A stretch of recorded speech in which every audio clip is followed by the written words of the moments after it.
Hello student, आपका हमारे YouTube channel पर स्वागत है। आज हम वर्ल्ड ज्योग्राफी की रैपिड क्लास में एक महत्वपूर्ण टॉपिक के बारे में पढ़ेंगे जिसका नाम है ज्वार भाटा। तो चलिए शुरू करते हैं हम ये टॉपिक। थोड़े से समय में हम इस पूरे कंसेप्ट को क्लियर करेंगे। तो ज्वार भाटा आज का टॉपिक है। तो ज्वार को कहा जाता है इंग्लिश में टाइड्स और भाटे को कहा जाता है एब। तो ज्वार को हम क्या बोलते हैं? टाइड कहते हैं और भाटे को हम क्या बोलते हैं? एब कहते हैं, एब। तो सबसे पहले हम ये समझेंगे कि ज्वार भाटा क्या होता है, ज्वार क्या है और भाटा क्या है। तो ज्वार का मतलब होता है कि सागरीय जल का ऊपर की ओर उठकर किनारे की ओर आगे बढ़ना। जरा ध्यान दीजिए, यानी कि लहरों का ऊपर उठना ही ज्वार नहीं है। ऊपर की ओर उठेंगी लहरें और वो आगे की ओर बढ़ेंगी किनारे की ओर, तो उस स्थिति को कहा जाता है ज्वार, टाइड्स बोलते हैं इसको। और भाटे की यदि हम बात करें तो भाटा है सागरीय जल का नीचे की ओर गिरकर सागर की ओर पीछे लौटना। सागरीय जल का नीचे गिरकर सागर की ओर पीछे लौटने वाली जो स्थिति होती है उसे हम भाटा कहते हैं, एब कहते हैं, एब। अब हम बात करते हैं कि इस ज्वार भाटे का कारण क्या है। देखिए, चंद्रमा का आकर्षण बल और सूर्य का आकर्षण बल। देखिए, आकर्षण बल की जगह आपको गुरुत्वीय बल भी दे सकता है, क्योंकि चंद्रमा का आकर्षण बल उसके गुरुत्वाकर्षण बल के कारण ही लगता है। तो इसीलिए दोनों आकर्षण बल, चंद्रमा का आकर्षण बल और सूर्य के आकर्षण बल, दोनों ज्वार के उत्पन्न होने के, ज्वार भाटा के उत्पन्न होने के कारण है। साथ ही साथ पृथ्वी का अपकेंद्रीय बल। कौन सा बल? पृथ्वी का अपकेंद्रीय बल। यहां पर इंपॉर्टेंट बात यह समझने वाली है कि पृथ्वी का अपकेंद्रीय बल किस कारण से उत्पन्न होता है। तो पृथ्वी का अपकेंद्रीय बल पृथ्वी के घूर्णन के कारण उत्पन्न होता है। घूर्णन के कारण यह पृथ्वी का अपकेंद्रीय बल उत्पन्न होता है। तो ये तीन मुख्य कारण है।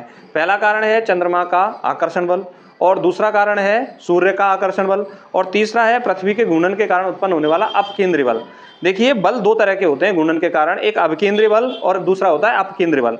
अपकेंद्रीय बल का मतलब होता है कि जब कोई वस्तु घूर्णन करती है तो किसी वस्तु पर बाहर की ओर धक्का लगना, और अभिकेंद्रीय बल का मतलब होता है कि अंदर की ओर खिंचाव उत्पन्न होना। जैसे आपने देखा होगा कि किसी कंकड़ को छोटे से रस्सी से बांधकर हम ऊपर की ओर उसको घुमाएं, तो जब घूर्णन गति होती है और वह रस्सी टूट जाए तो पत्थर अंदर की ओर नहीं गिरता, कभी भी वह कहाँ जाता है? बाहर की ओर जाता है। तो इस बल को हम क्या बोलते हैं? अपकेंद्रीय बल कहते हैं। चलो, अब हम समझते हैं कि कैसे किसी स्थान पर ज्वार आता है और किसी स्थान पर भाटे आते हैं। जैसे फॉर एग्जाम्पल, ये हमारी पृथ्वी है और ये हमारा चंद्रमा है। तो चंद्रमा अपने गुरुत्वाकर्षण के कारण पृथ्वी के जल पर क्या डालता है? आकर्षण बल डालता है। और मान लीजिए एक दो बिंदु हैं, ये ए बिंदु है और दूसरा बिंदु है बी। तो जो सतह चंद्रमा के पास है, पृथ्वी की देखिए ये वाली सतह चंद्रमा के पास है, तो इस वाली सतह पर चंद्रमा का आकर्षण बल, चंद्रमा का आकर्षण बल अपकेंद्रीय बल से ज्यादा होगा, और अपकेंद्रीय बल से ज्यादा होने के कारण जो खिंचाव उत्पन्न होगा वो बहुत ज्यादा होगा, और ज्यादा जो खिंचाव होने के कारण जो सागरीय जल है वो बहुत ऊंचाई तक उठता है, और ऊंचाई तक उठने की स्थिति को हम क्या बोलते हैं? उच्च ज्वार के नाम से जानते हैं। तो ए बिंदु पर क्या आएगा? उच्च ज्वार आएगा। दूसरा, अगर हम देखें कि बी पॉइंट यानी पृथ्वी की पिछली सतह, बिल्कुल विपरीत सतह चंद्रमा से बहुत दूर है, जिसके कारण चंद्रमा का जो आकर्षण बल है पृथ्वी की विपरीत सतह पर, पीछे वाली सतह पर आकर्षण बल का मान क्या होता है? कम होता है। और आकर्षण बल का मान कम होगा और अपकेंद्रीय बल का मान क्या हो जाएगा? ज्यादा हो जाएगा। तो उस स्थिति में अपकेंद्रीय बल के कारण जो सागरीय जल है वो ऊपर की ओर उठेगा। तो जब अपकेंद्रीय बल के कारण सागरीय जल ऊपर की ओर उठता है तो वो उतना नहीं उठ पाता जितना चंद्रमा के आकर्षण के कारण जल ऊपर उठता है। तो इसीलिए इसको बोलते हैं निम्न ज्वार कहते हैं। क्या बोलते हैं? निम्न ज्वार। और ऐसी स्थिति में पृथ्वी के इन ध्रुवों की ओर, या मान लीजिए इन स्थितियों में भाटे की स्थिति बन जाती है। कौन सी स्थिति बनती है? भाटा। ऊपर की स्थिति, ऊपर भी जो सागरीय जल है उसका तल है वो नीचे हो जाता है, और नीचे भी सागरीय जल का तल कैसा हो जाता है? नीचे हो जाता है। तो इस तरह से कि पृथ्वी पर दो बार ज्वार आते हैं और दो बार क्या आते हैं? भाटे आते हैं। अब जरा ध्यान दो, पृथ्वी अपनी सतह पर पश्चिम से पूर्व की ओर घूर्णन करती है। कहां से? पश्चिम से पूर्व की ओर घूर्णन करती है। तो मान लीजिए ए बिंदु चंद्रमा के बिल्कुल नजदीक है। अब यह ए बिंदु दोबारा इसी स्थिति पर आएगा, तो उसको आने में समय लगेगा 24 घंटे, यानी घूर्णन जो होगा वो 24 घंटे। पर सामान्यतः क्या होता है कि इस बिंदु पर ये चंद्रमा का जो आकर्षण प्रभाव है वह 52 मिनट की देरी से और बढ़ता है। यानी कि दूसरा उच्च ज्वार आने पर, ए बिंदु पर दूसरा उच्च ज्वार आने पर जो समय लगेगा वह 24 घंटे 52 मिनट का समय लगता है। और अगर हम बात करें बी बिंदु, मान लीजिए बी बिंदु इसी स्थिति पर आएगा, तो वो भी कितने घंटे बाद आएगा? 24 घंटे 52 मिनट के बाद इसी स्थिति पर निम्न ज्वार बी बिंदु पर उत्पन्न होगा। अब अगर हम बात करें कि पृथ्वी घूर्णन करती जा रही है, पृथ्वी क्या कर रही है, घूर्णन कर रही है, तो जब पृथ्वी घूर्णन कर रही है तो ए बिंदु बी वाली स्थिति पे आएगा। कितने घंटे बाद? 12 घंटे 26 मिनट बाद बी वाली स्थिति पे आएगा, तो ए बिंदु पर निम्न ज्वार उत्पन्न होगा। और बी बिंदु ए वाली स्थिति पर आ जाएगा 12 घंटे 26 मिनट के बाद, तो बी बिंदु पर उच्च ज्वार उत्पन्न होगा। तो किसी एक बिंदु पर दिन में 2 बार ज्वार उत्पन्न होते हैं। कितने बार जो उत्पन्न होते हैं? 2 बार। पहला उच्च ज्वार और दूसरा निम्न ज्वार। और दूसरा उच्च ज्वार उत्पन्न होने पर, दूसरा उच्च ज्वार, इसी उच्च ज्वार को चंद्र ज्वार भी कहा जाता है। क्या कहा जाता है? चंद्र ज्वार। चंद्र ज्वार इसलिए कहते हैं क्योंकि यह चंद्रमा के आकर्षण बल के कारण उत्पन्न हुआ है। और इसको हम क्या बोलते हैं? पृथ्वी के अपकेंद्री बल के कारण उत्पन्न हुआ, जिसे हम निम्न ज्वार कहते हैं। तो 2 चंद्र ज्वार उत्पन्न होने में जो समय लगेगा वह लगेगा 24 घंटे 52 मिनट का। और एक चंद्र ज्वार और दूसरा निम्न ज्वार जो उत्पन्न होने में समय लगेगा वह लगेगा 12 घंटे 52 मिनट का समय लगता है। तो इसीलिए कहते हैं कि चंद्रमा की ज्वार उत्पादन क्षमता सूर्य से 2.17 गुना अधिक होती है। कितना अधिक होती है? ज्वार उत्पादन क्षमता सूर्य से, किससे? सूर्य से 2.17 गुना अधिक होती है। क्यों अधिक होती है?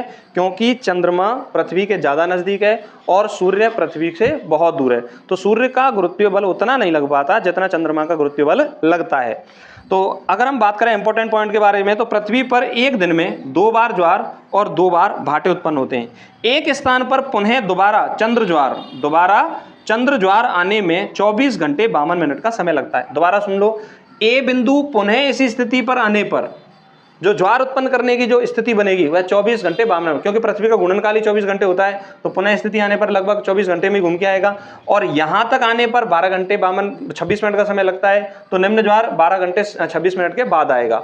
तो यहीं पर चंद्र ज्वार आने के लिए जो समय लगता है वो कितना होगा? 24 घंटे 52 मिनट। एक स्थान पर पुनः दोबारा चंद्र ज्वार आने पर कितना समय लगता है? 24 घंटे 52 मिनट का। अब जरा ध्यान दीजिए, इंग्लैंड का एक तट है, इंग्लैंड का दक्षिण पूर्वी तट है न्यू साउथहैम्पटन। इसमें एक दिन में 4 बार ज्वार आते हैं और 4 बार क्या आते हैं? भाटे आते हैं। तो यहाँ पर इसकी स्थिति के कारण एक दिन में कितने आते हैं? 4 बार ज्वार और 4 बार भाटे आते हैं। अब हम बात करते हैं कि ज्वार भाटे के कितने प्रकार हैं।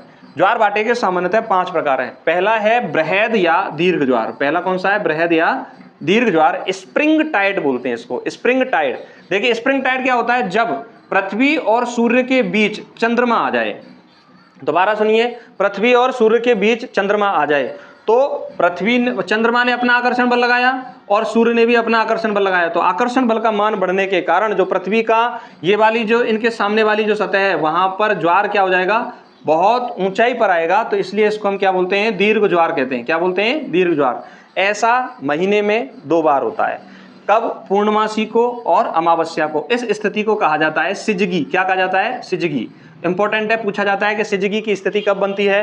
दीर्घ ज्वार या बृहद ज्वार के समय। अगर हम सिजगी की स्थिति को देखें तो अमावस्या के दिन सूर्य ग्रहण होता है, जिसे हम क्या बोलते हैं? युति। और युति में जरा ध्यान दो, यहाँ लिखा हुआ है SME। क्या लिखा हुआ है? SME, मतलब सूर्य और पृथ्वी के बीच में है चंद्रमा। और दूसरी पूर्णिमा को होता है चंद्र ग्रहण, जिसे बोलते हैं वियुति। वियुति SEM। क्या बोलेंगे? SEM, मतलब सूर्य और चंद्रमा के बीच में है पृथ्वी। तो युति की स्थिति सूर्य और पृथ्वी के बीच में चंद्रमा हो, और वियुति की स्थिति क्या होगी? सूर्य और चंद्रमा के बीच में क्या हो? पृथ्वी हो, तो वह वियुति की स्थिति होती है। युति के समय अमावस्या और वियुति के समय पूर्णिमा। अमावस्या को सूर्य ग्रहण होता है, पूर्णिमा को क्या होता है? चंद्र ग्रहण होता है। और इस स्थिति को क्या कहा जाता है? सिजगी कहा जाता है। क्या बोलते हैं इसको हम? सिजगी।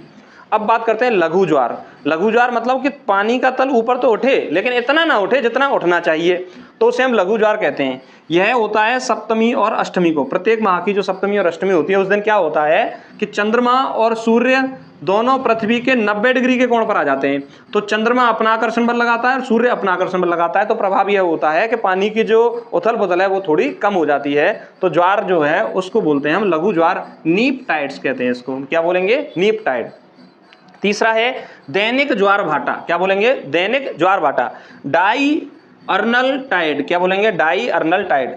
इसको मैं अभी समझा चुका हूं आपको कि मान लीजिए ए बिंदु पुनः इसी स्थिति पर आने पर कितने मिनट का समय लेगा, यानी एक चंद्र ज्वार से दूसरे चंद्र ज्वार की स्थिति पर आने पर 24 घंटे 52 मिनट का समय लगता है।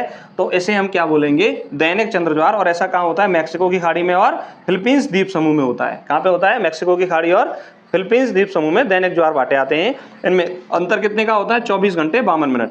अर्ध दैनिक ज्वार भी मैं समझा चुका हूं आपको कि ए बिंदु इस स्थिति पर आएगा, बी बिंदु इस स्थिति पर आएगा, तो ए बिंदु पर जहां पहले उच्च ज्वार आ रहा था अब क्या आएगा? निम्न ज्वार। तो यहां तक आने पर 12 घंटे 26 मिनट का समय लगता है। तो इस स्थिति को हम क्या बोलते हैं? अर्ध ज्वार। यानी कि एक ही स्थान पर 2 बार ज्वार आए।